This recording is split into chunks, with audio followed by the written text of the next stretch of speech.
لا تنسوا الإعجاب بالفيديو والاشتراك في القناة تشجيعا لنا لنستمر بنشر المزيد إن شاء الله. طبعا سورة الكهف وردت في القرآن معجزة قرآنية، دلائل النبوة. النبي صلى الله عليه وسلم كذبوه قريش، قالوا كذاب، ساحر، شاعر، كاهن. فأرادت قريش أن تثبت بزعمها أن محمد صلى الله عليه وسلم غير صادق وأنه كاذب. فأتوا برجلين، النضر بن الحارث وعقبة بن أبي معيط، عشان تعرفون شلون جاءت سورة الكهف وقصة أصحاب الكهف في القرآن.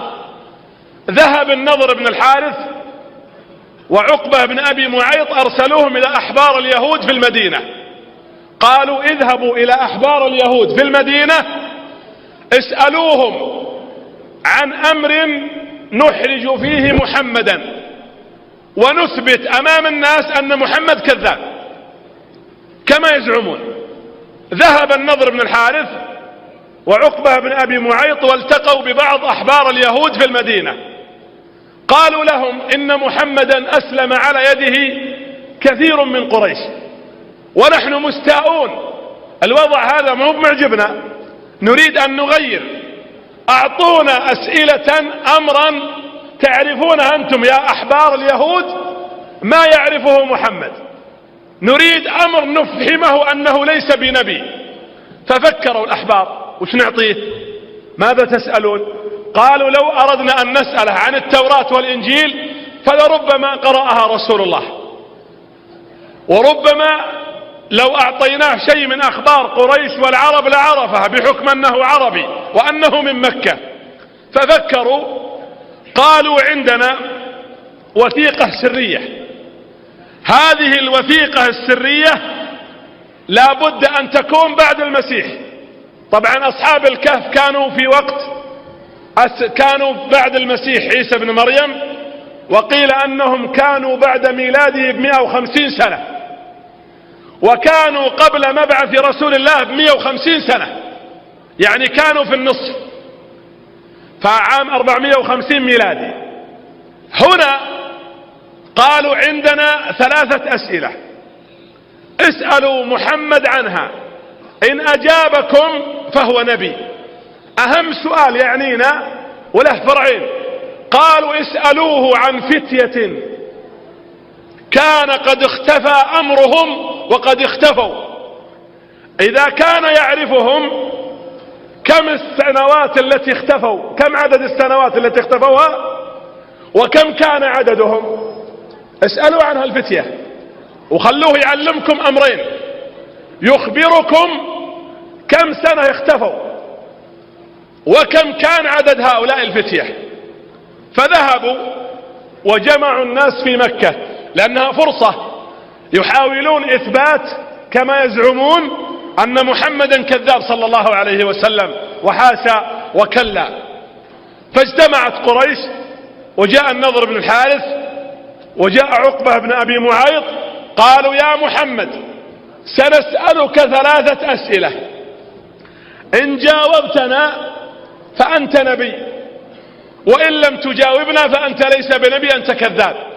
فمن ضمن ما سألوه قالوا أخبرنا عن فتية اختفوا في سابق الدهر والزمان، من هم وكم سنة اختفوا وكم عددهم.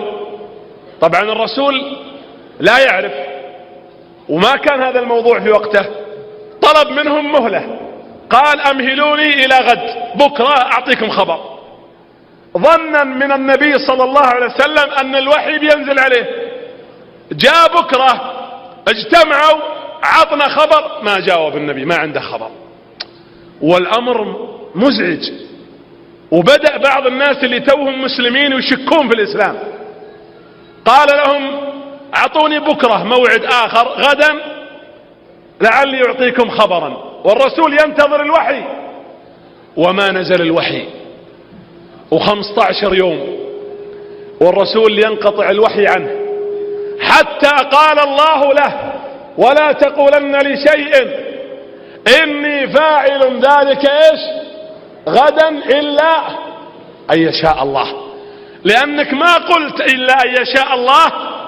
أردنا أن نبين لك يا محمد أنه لا يكون الأمر لك، إنما الأمر لله. فقال النبي غدا إن شاء الله أخبركم.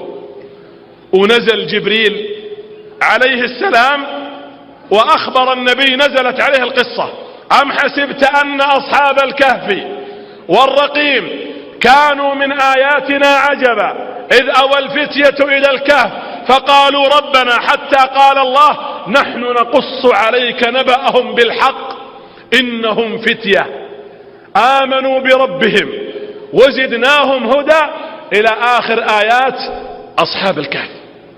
هذا الرسول صلى الله عليه وسلم يقول له ذلك. هؤلاء الشباب أخبر الله النبي ونزلت الآيات عليه، ولبثوا في كهفهم كم؟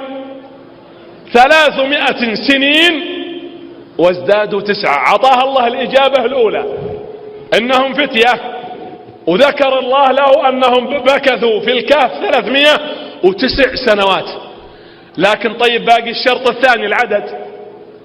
هنا سيقولون 3 إيش؟ رابعهم كلبهم، ويقولون 5 سادسهم كلبهم، قال الله رجما بالغيب. وسيقولون 7 وثامنهم كلبهم. بعدين الله ماذا قال؟ قل ربي أعلم بعدتهم لا يعلمهم إلا قليل.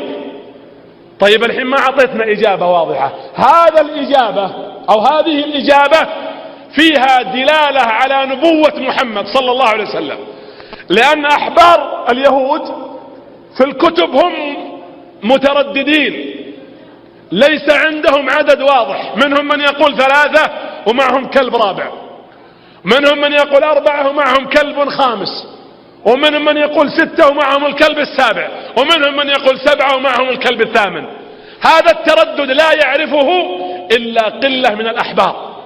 طبعا لما سمعوا الإجابة بهروا. والصحيح أن عددهم الله أعلم كم؟ من يعرف عددهم كم؟ عددهم 7. يقول ابن عباس، وذكر هذا القرطبي في التفسير، لما قال الله وما يعلمهم إلا إيش؟ إلا قليل، قال ابن عباس وأنا من القليل والله إن عددهم كان 7 وكلبهم كان 8.